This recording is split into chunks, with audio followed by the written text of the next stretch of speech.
বাবা মায়ের অবাধ্য হয়ে বিয়ে করলে কতটুকু জায়েজ হবে? বাবা মায়ের অবাধ্য হয়ে বিয়ে করবেন কেন?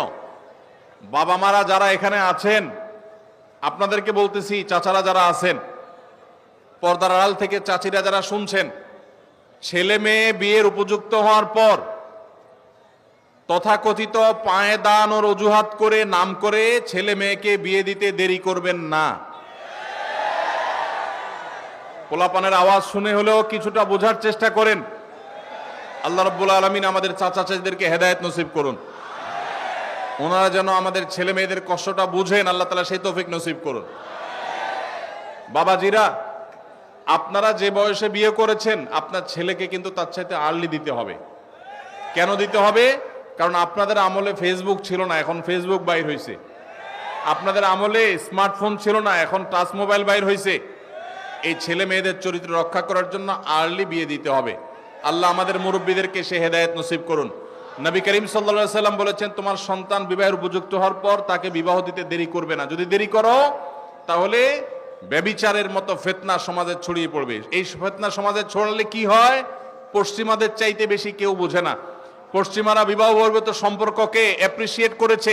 এখন তাদের মানুষ জন্মের হার কমতে কমতে এমন ভয়ঙ্কর লেভেলে চলে গেছে, তাদের দেশ স্বাভাবিকভাবে চালানোর মতো লোকও নাই। কারণ অবৈধ সম্পর্ক দিয়ে তাদের দিন যায়, বিয়ে শাদী করে না, বাচ্চা কাচ্চা হয় না, তাদের জেনারেশনের মধ্যে গ্যাপ তৈরি হয়ে যাচ্ছে। অতএব সমাজে নানাবিধ ফিতনা ছড়াবে। ডক্টর খন্দকার আব্দুল্লাহ জাহাঙ্গীর রহমাল্লাহ বলতেন, একটা সাইক্লোনে, একটা ঘূর্ণিঝড়ে একটা দেশের বেশিরভাগ মানুষ যদি মারা যায়, আবার ধীরে ধীরে বাকি যে মানুষগুলো বেঁচে আছে তারা সারভাইভ করে উঠে যাবে।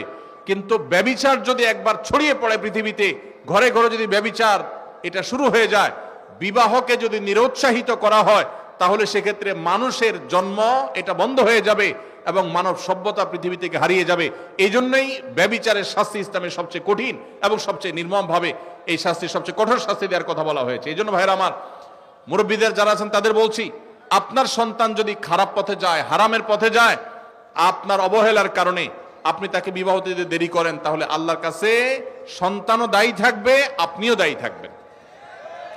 আর সন্তানরা যারা চিল্লাচিল্লি করছেন, ঠিক ঠিক করে বলছেন, আপনারা এই সমস্ত ঠিক ঠিক না করে কাজ কাম শুরু করে দেন। নিজেরা বেকার বসে থাকবেন, আর এদিকে বাপ মারে বিয়ে দেওয়ার জন্য আমার চিরকুট ধরা দিবেন। এটা তো কোনো সমাধান হতে পারে না। সবাই কাজ করবেন বেশি করে ইনশাআল্লাহ, আবার দোয়াও করবেন। ছাত্র অবস্থায় বিয়ে করা যাবে কিনা? সমস্যা কি? ছাত্র অবস্থায় আপনি টিউশনি করে বিভিন্নভাবে উপার্জন করতে পারবেন কি পারবেন না? তো যদি উপার্জন করতে পারেন তাহলে বিয়েও করতে পারবেন ইনশাআল্লাহ। আল্লাহ তাআলা আমাদের মুরব্বীদের মনের মধ্যে সুমতি দান করুন। আর যারা আপনারা আছেন আমাদের যুবক ভাইরা, আপনাদেরকে বলবো, যতদিন বিয়ে করার সামর্থ্য আল্লাহ দিচ্ছেন না, ততদিন পর্যন্ত নিজেকে সংযত রাখতে হবে। হারাম সম্পর্কে জড়ানো যাবে যতদিন পর্যন্ত আর্থিক সঙ্গতি হয় না, ততদিন পর্যন্ত সবর করতে হবে। নবী সাল্লাল্লাহু আলাইহি ওয়াসাল্লাম বলেছেন, ইয়া মা'আশারাশ শাবাব মান ইসতাতাআ মিনকুমুল বাআতা ফালইয়াতাযাওয়াজ ওয়া মান লাম ইসতাতি ফাআলাইহি বিস-সাওম। হে যুবকরা, তোমাদের যাদের বিবাহ করার সামর্থ্য আছে, আর্থিক সঙ্গতি আছে, তারা বিবাহ করো। যাদের আর্থিক সঙ্গতি নাই তারা যেন রোজা রাখে, নিজেকে সংবরণ করে, সবর করে। অতএব যুবক ভাইরা, চরিত্রকে হেফাজত করতে হবে। চরিত্র হেফাজত করতে পারলে এটা আপনাদের জন্য অনেক বড় অ্যাচিভমেন্ট, এটা অনেক বড় ইবাদত, এটা আল্লাহর কাছে আপনাদের তাকওয়া প্রমাণের অনেক বড় সুযোগ। আল্লাহ তাআলা আমাদের যুবক ভাইদের চরিত্রগুলোকে হেফাজত করার তৌফিক নসিব করুন। মনে রাখবেন, যদি যৌবনকে হারাম সম্পর্ক দিয়ে আপনি কালিমা যুক্ত করেন, এটাকে রিকভার করা এত সহজ নয়। যাদের হারাম সম্পর্ক আছে এখনই তওবা করুন, নতুন জীবন গড়ুন এবং নিজেকে সবর করুন, হারাম থেকে দূরে সরায় রাখেন। আল্লাহ কেন বলেছেন ওয়ালা তাকরাবুজ জিনা? জিনার কাছেও যেও না, কারণ আগে থেকে আপনি দূরে থাকলে তখন বাঁচতে পারবেন। এই সম্পর্ক, হারাম সম্পর্ক থেকে দূরে সরে আসতে হবে। আল্লাহ আমাদের সবাইকে তৌফিক দান করুন।